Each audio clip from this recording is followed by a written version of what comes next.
Finally, in this section, we'll talk about the different sources of listening.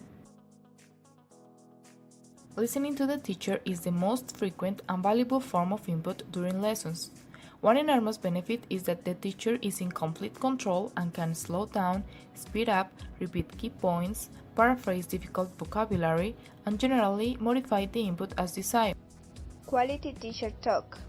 Prepare students adequately. Use pre-listening activities. Get the volume and speed right.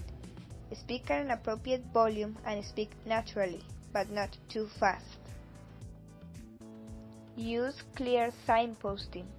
Signal your changes of topic overly with macro markers, such as "Now we will turn to the subject," as opposed to micro markers, such as "Moving on," "So."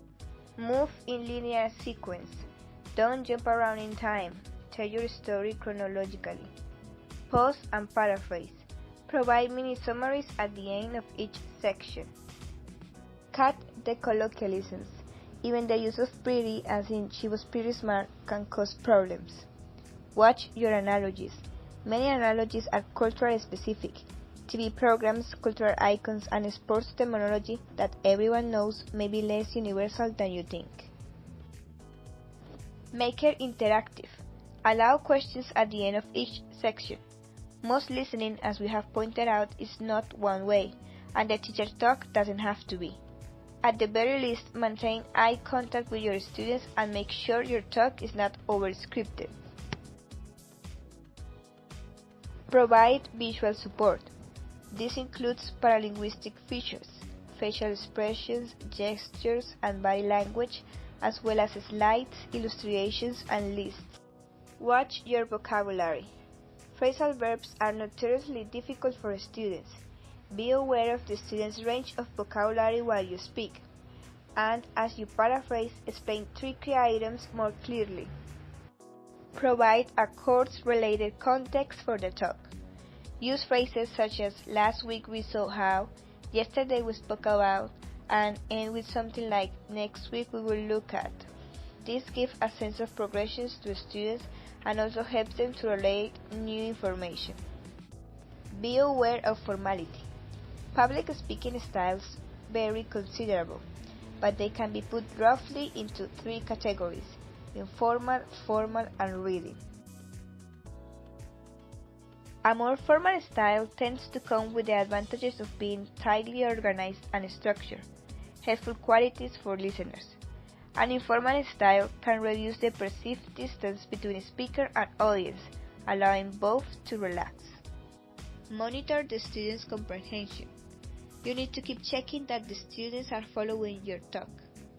Finally, over a whole course, make sure that there is a balance between the amount of time you talk and the amount of time your students get to respond. Just as there is planned, semi-planned, and spontaneous talk from the teacher, there should be the same from students.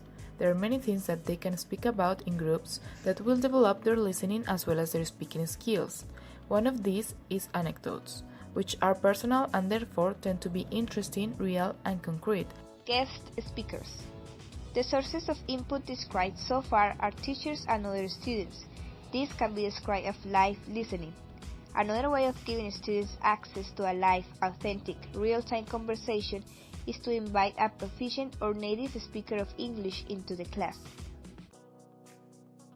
Although textbook recordings have been often criticized, it has several advantages. One is variety. Modern textbooks contain recordings of many types. For example, interviews with experts in their field, stories, jokes, songs, situational dialogues, discussions, and so on. Television, video, DVD, and radio. The advantages associated with using this media are that the material is frequently authentic, topical, with real-world information, and that with television and video there is a visual aspect.